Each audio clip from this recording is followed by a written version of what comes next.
Hi, I'm Samina. Welcome to this edition of What's Wellness. So here I am in the yellow cab trying to sample some reflexology with Rob right here, who's the expert. Hi Rob, how are you doing? I'm doing good. Well, right now Rob is trying to get me to relax. That's right. Yes. And this is just before you start off with the reflexology. And a lot of people who are watching this right now are not familiar with the term reflexology.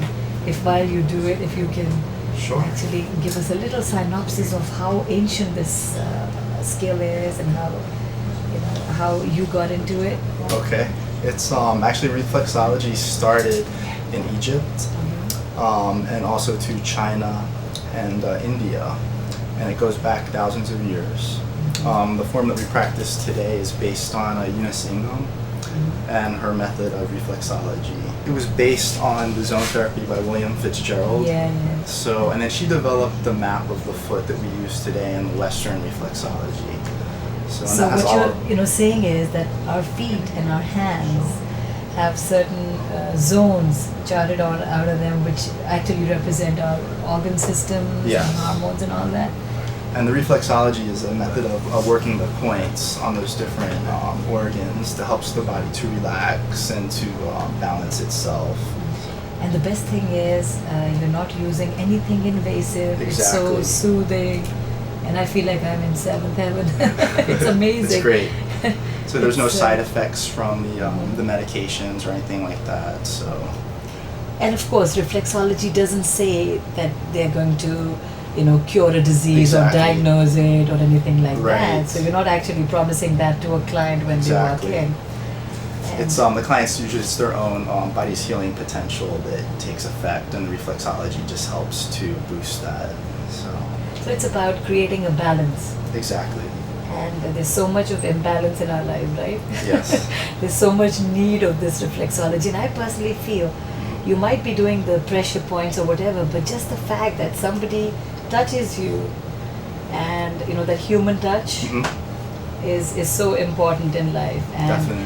Actually, my grandmother had practiced on me when I was very young, and I was running without shoes, and I went to her and asked her to help my feet because I thought it would just help, make my feet feel better. But I was so overwhelmed that not only did my feet feel better, but I felt relaxed all over, and I had such a good experience with that.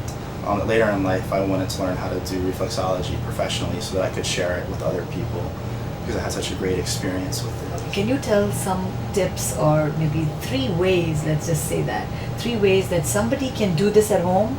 For stress relief, let's see, solar plexus between the second and third finger, right under here. Applying pressure there is very good.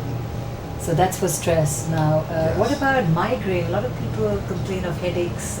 Okay, and then for migraines, another point is on this side of the hand right here, and you can press according to the person's comfort level right here, and you can feel a little bit of sensitivity there too.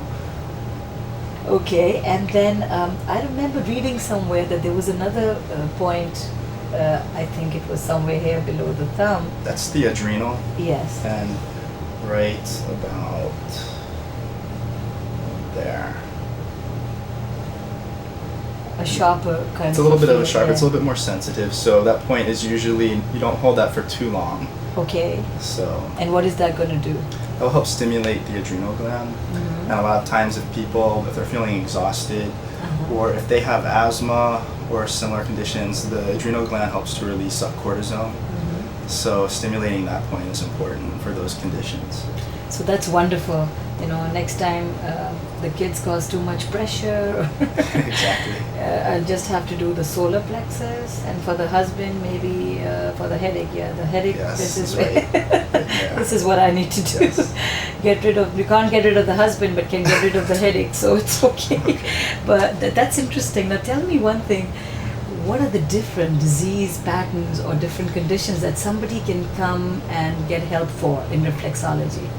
Well, again, the reflexology doesn't necessarily cure any of the conditions, but what it can do is to help the person's own healing potential and reducing the stress and helping balance the body and those things. It's reflexology is really good for. So What are the different like we know migraine is there? a lot right? of people We've got, come for different reasons. stress. Insomnia is common. Even for hangovers, a lot of people come in after they might have been on a weekend of partying too and find that the reflexology is really helpful for that. And this chair is great to sort of The get chair over the is hangover. wonderful. The chair, again, too, it's elevating the feet above the heart. Yes, I love So this. that's slowing the heart rate down and helping to promote relaxation too. So it's very comfortable with the headrest too. It's wonderful. Isn't it? And while I ask you one question that I ask everybody we interview, what's wellness? Maybe I can actually give you some reflexology so Okay. that you can talk about relaxation. I do the relaxation bit. I don't know Okay. how to do the That's fine, reflexology. that's fine. And you tell the viewers right now, by looking right there, what wellness is to you. Wellness to me is feeling good emotionally, physically, and spiritually. And so here at Yellow, we like to help people achieve that. You definitely helped me achieve that. Thank you Okay. so much, Rob. Thank you.